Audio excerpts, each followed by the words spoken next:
Present indefinite tense का। बच्चे present indefinite tense होता क्या है? थैंक यू भाई।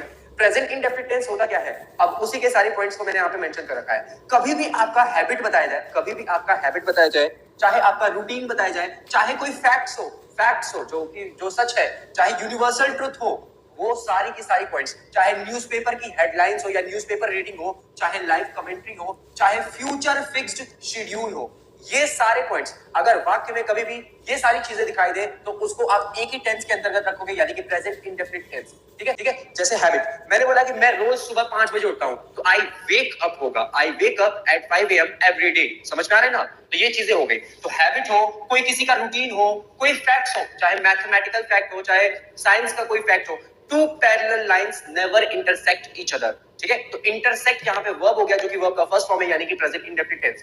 कोई यूनिवर्सल ट्रुथ हो, the sun rises in the east. तो बच्चे राइजेस क्यों बोला? क्योंकि भाई हमेशा ये तो यूनिवर्सल ट्रुथ है कि सूरज जो है आपका ईस्ट से ही निकलता है, तो यूनिवर्सल ट्रुथ की बात हो गई। कोई न्यूज़पेपर, जो न्यूज़पेपर रीडिंग होती है, न्यूज़पेपर लोग पढ़ते हैं, लोग बोलते हैं, वो भी आपका प्रेजेंट इंडेफिनिट टेंस में होता है। लाइव कमेंट्री, स्पोर्ट्स की लाइव कमेंट्री भी हमेशा किसमें रखते हैं? प्रेजेंट इंडेफिनिट टेंस में। और अंत में कोई भी फ्यूचर का फिक्स्ड शेड्यूल हो। बच्चे भाई साहब देखना, यहाँ पे क्वेश्चन बहुत बढ़िया बनता है।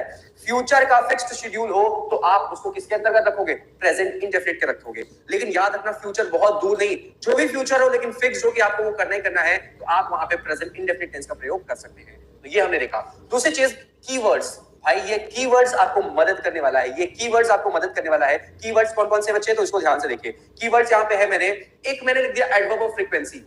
Adverb of frequency. बच्चे एडवर्ब ऑफ फ्रीक्वेंसी क्या है? ये एक एडवर्ब का प्रकार होता है, एडवर्ब ऑफ फ्रीक्वेंसी, यानी कि कोई चीज कितनी बार, अगर आपका कोई भी चीज कितनी बार का जवाब दे तो वही होता है आपका एडवर्ब ऑफ फ्रीक्वेंसी। जैसे मैं पूछूं कितनी बार तुम वहां जाते हो? सर मैं ऑलवेज जाता हूं, मैं रोज जाता हूं। तो मैं कभी भी नहीं जाता हूं, तो कभी भी नहीं, तो ये भी तो कितनी बार हुआ। मैं ऑफन, मैं कभी कभी जाता हूं। मैं सेल्डम, मतलब ना के बराबर।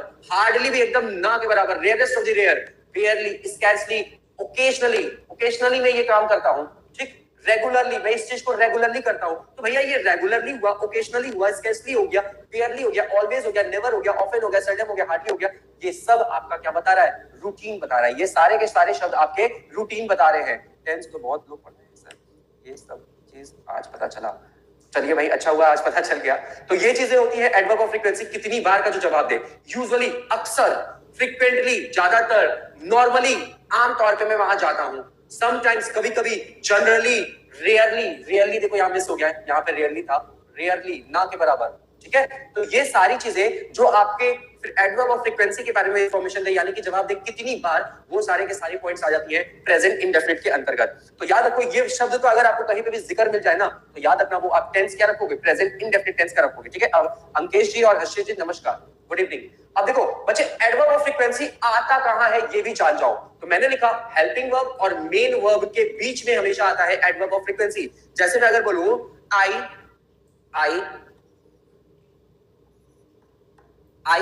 विल गो, अच्छा चलो मैं एक सेंटेंस लिख देता हूं। I go there always, I go there always. Sentence बिल्कुल गलत है।